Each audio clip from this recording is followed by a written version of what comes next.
മാണ്. പ്രധാനമായും മനോരോഗങ്ങളാണ് കൂടുതൽ. അതുകൊണ്ടാണ് എത്ര ഗുളിക കഴിച്ചിട്ടും ഒരാൾക്ക് രോഗം മാറാത്തത്.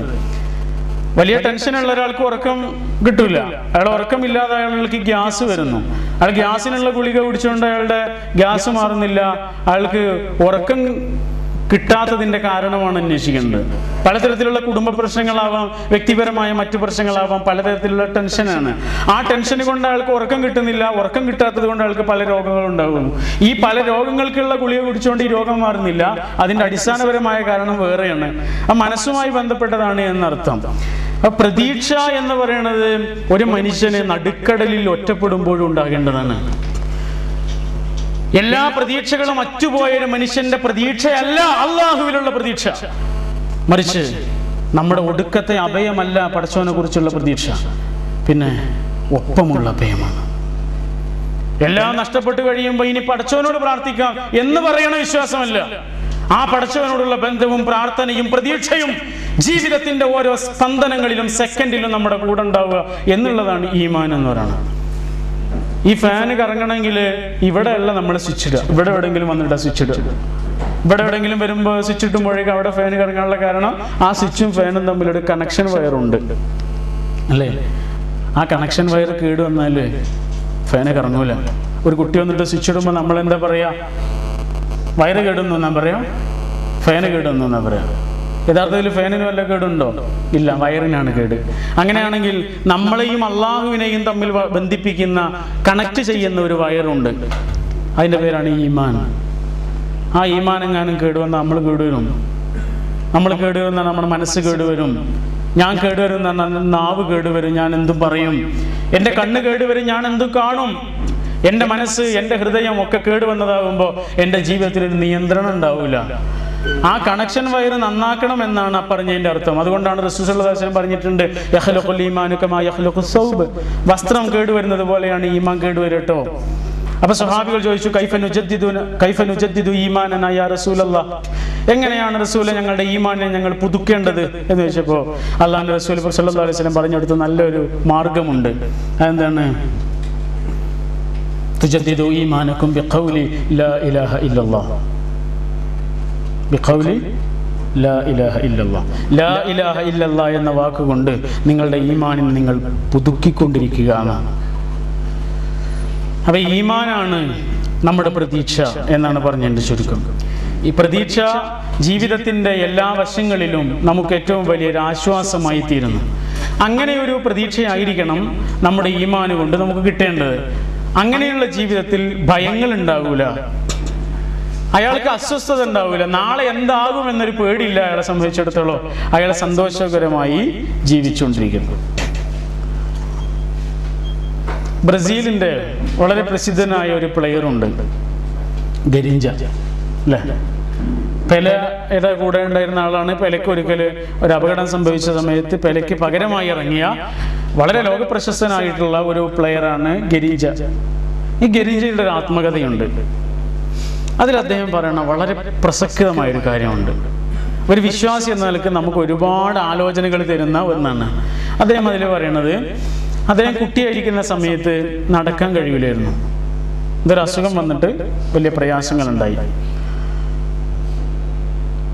അപ്പൊ അമ്മക്ക് ആകെയുള്ളൊരു ആൺകുട്ടിയാണ്. അമ്മയുടെ ഏറ്റവും വലിയ പ്രതീക്ഷയായിരുന്നു ഗരിഞ്ച. പക്ഷെ ഗരിഞ്ച ഒന്ന് നടന്നു കാണാൻ കഴിയാത്തത് കൊണ്ട് ആ അമ്മ വലിയ പ്രയാസങ്ങളാണ്.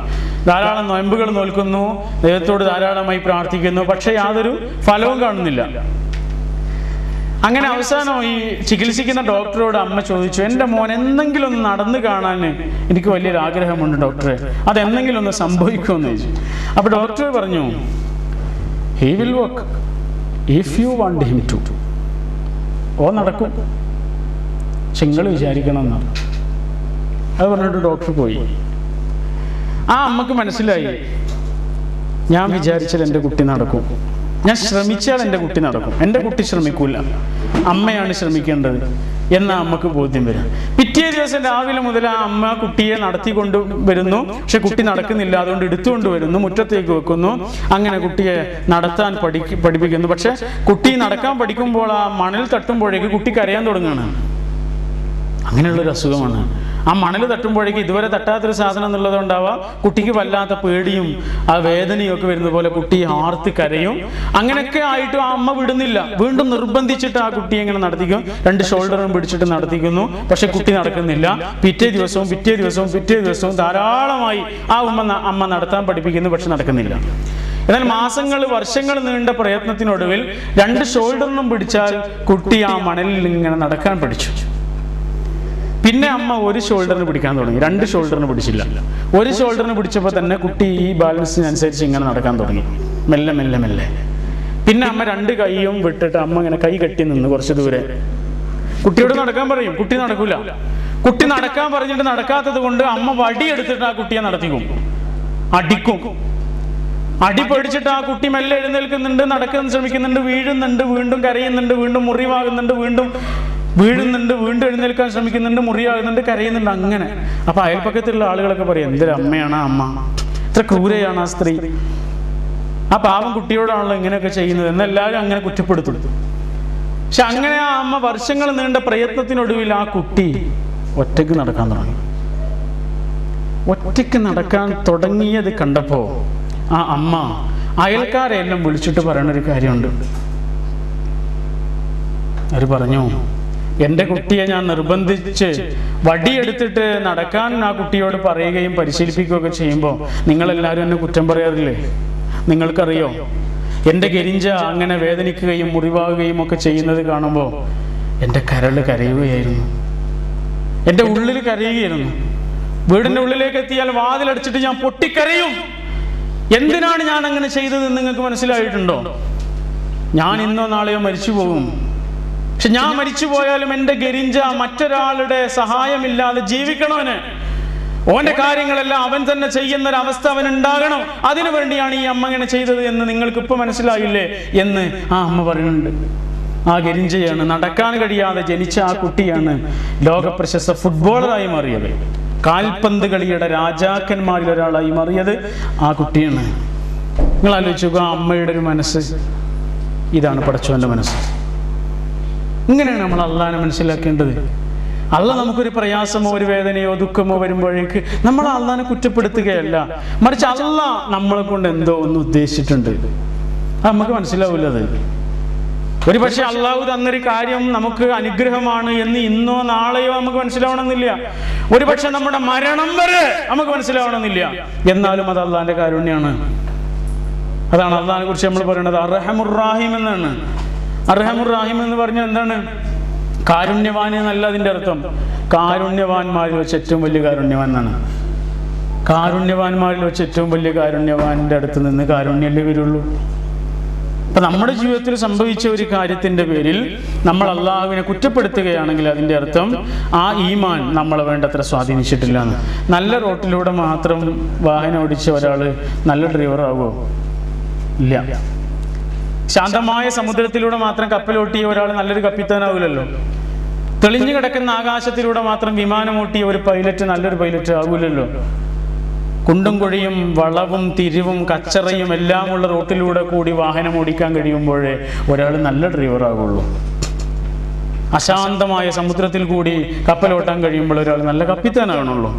അങ്ങനെയാണെങ്കിൽ പ്രതിസന്ധികളില്ലാത്ത ജീവിതത്തിലൂടെ മാത്രം ജീവിച്ച ഒരാള് പവർഫുൾ ആയൊരു വ്യക്തിയായി മാറൂല. നമ്മൾ പ്രസംഗിക്കണ്ട. നിങ്ങൾ ആലോചിച്ച് നോക്കൂ, നമ്മുടെ ജീവിതത്തിൽ നമ്മൾ പലതരത്തിലുള്ള സന്തോഷങ്ങൾ അനുഭവിച്ചിട്ടില്ലേ? നമ്മളെല്ലാവരും നമ്മൾ ആർത്തിച്ചിരിക്കുകയും വല്ലാതെ ആനന്ദിക്കുകയും ചെയ്ത ഒരുപാട് അനുഭവങ്ങൾ നമ്മുടെ ജീവിതത്തിലല്ലേ? എന്നാൽ ഒരു അനുഭവം പോലും ഇന്ന് നമ്മൾ ആലോചിക്കുമ്പോൾ നമുക്ക് ചിരി വരുന്നുണ്ടോ? സന്തോഷം തോന്നുന്നുണ്ടോ? അന്ന് ചിരിച്ചതിൻ്റെ ഒരു ചെറിയ ശതമാനമെങ്കിലും ചിരി ഇന്ന് നമ്മുടെ മനസ്സിൽ വരുന്നില്ല. അന്ന് ആനന്ദിച്ചത് ആനന്ദത്തിൻ്റെ ഒരു ചെറിയ ശതമാനം ആനന്ദം പോലും ഇന്ന് നമ്മുടെ മനസ്സിലേക്ക് വരുന്നില്ലല്ലോ. എന്നാൽ നമ്മുടെ ജീവിതത്തിൽ നമ്മൾ കുറേ പ്രയാസങ്ങൾ അനുഭവിച്ചിട്ടുണ്ട്. ആ പ്രയാസങ്ങൾ ഇന്ന് നമ്മളൊന്ന് ആലോചിച്ച് നോക്കൂ. ഇന്ന് നമ്മൾ ആലോചിക്കുമ്പോഴാണ് നമുക്ക് മനസ്സിലാവുന്നത് ആ പ്രയാസങ്ങളിൽ നിന്നാണ് നമ്മൾ കുറേ കാര്യങ്ങൾ പഠിച്ചത്. ശരിയല്ലേ പറയണത്? അല്ലേ? അപ്പൊ നമ്മുടെ ജീവിതത്തിൽ അനുഭവിച്ച വലിയ വലിയ സന്തോഷങ്ങളിൽ നിന്ന് പോലും നമ്മൾ ചെറിയ ചെറിയ പാഠങ്ങൾ പഠിച്ചിട്ടില്ല. നമ്മുടെ ജീവിതത്തിൽ അനുഭവിച്ച ചെറിയ ചെറിയ ദുഃഖങ്ങളിൽ നിന്ന്, വിഷമങ്ങളിൽ നിന്ന് നമ്മൾ വലിയ വലിയ പാഠങ്ങൾ പഠിച്ചിട്ടുണ്ട്. സാമ്പത്തികമായ പ്രതിസന്ധികളാവാം, മക്കളുടെ വിഷയങ്ങളാവാം, അല്ലെങ്കിൽ കുടുംബത്തിന്റെ മറ്റു പ്രയാസങ്ങളാവാം, വ്യക്തിപരമായ മറ്റു പലതരത്തിലുള്ള ദുഃഖങ്ങളും ദുരിതങ്ങളും ഒക്കെ അതിൽ നിന്നാണ് നമ്മൾ ഉണ്ടായത്. അതിൽ നിന്നാണ് നമ്മൾ ഈ കാണുന്ന വ്യക്തിയായി തീർന്നത്. നമ്മൾ അനുഭവിച്ച സന്തോഷങ്ങളിൽ നിന്നല്ല സഹോദരങ്ങളെ, നമ്മൾ അനുഭവിച്ച ദുഃഖങ്ങളിൽ നിന്നാണ്. ഒരുപക്ഷെ ഇന്ന് നമ്മൾ അനുഭവിക്കുന്ന ഈ സന്തോഷത്തിന്റെ പിറകിൽ നമ്മുടെ ദുഃഖമില്ലെങ്കിൽ, നമ്മുടെ ഉപ്പയുടെയോ നമ്മുടെ ഉമ്മയുടെയോ നമ്മുടെ വല്യുപ്പയുടെയോ നമ്മെ വളർത്തിക്കൊണ്ടുവന്നവരുടെ സങ്കടങ്ങൾ, അവരൊരുപാട് വെയിൽ കൊണ്ടതുകൊണ്ട്, അവരൊരുപാട് വിയർപ്പൊഴുക്കിയത് കൊണ്ട്, അവരൊരുപാട് സന്തോഷങ്ങൾ മാറ്റിവെച്ചത് കൊണ്ടാണ് ഇന്ന് നമ്മൾ ഈ സന്തോഷം അനുഭവിക്കുന്നത്. അല്ല എന്ന് പറയാൻ ഇവിടെ ഒരാൾക്കും സാധിക്കണമെന്നില്ല. കാരണം എന്താണ്? എല്ലാവരും നീറുന്ന അനുഭവങ്ങളിൽ നിന്ന് വളർന്നു വന്നവരാണ്. നമ്മൾ വാഹനം ഓടിക്കുമ്പോൾ ഇവിടെ ഒരു ഗ്ലാസ് വെക്കും,